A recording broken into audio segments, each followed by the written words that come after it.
All right, folks, we're at the Urban Stack today in Chattanooga, and I am with one of my mentors and favorite people in the world. This is Dr. Woodward. He was my history teacher and my government teacher at Macaulay in high school.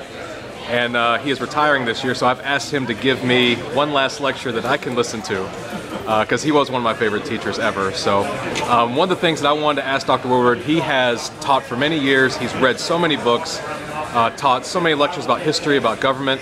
Wanted to ask him what he thought was probably the quintessential leader that he thought in his mind that really was the best example of leadership through all the things that he's learned and discussed, and just to if people who are managing for the first time, what is some advice they can get from this one person he thought was a really great leader. So Dr. Woodward, I just kind of want to ask you, who is that one leader that you thought was the quintessential leader in your head, and why?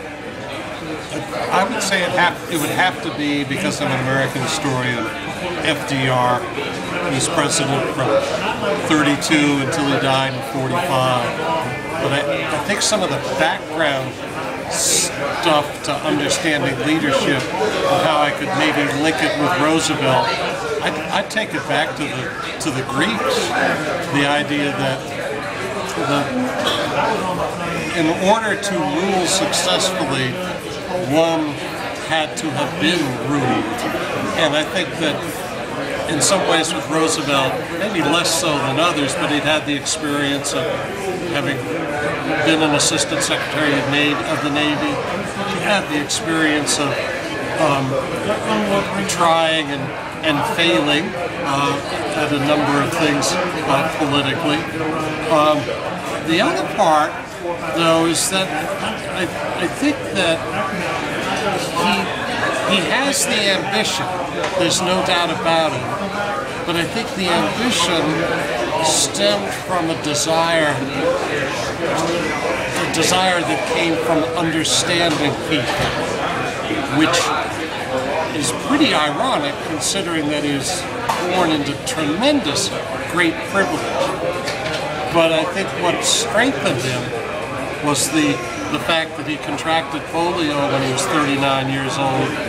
And it caused him to have to, Gary Wills wrote about this years ago, it caused Roosevelt to have to shift himself, I think, both in terms of his personality and in terms of even body gestures. The way that he would gesture, obviously a lot of that would have to rely on head movements and the way he would receive attention for that. If you watch some Roosevelt speeches, there's a lot of gesturing through the head, coupled with the fact that the polio, without overplaying it, the polio gave him an ability to understand and to empathize with other people who were down on their luck.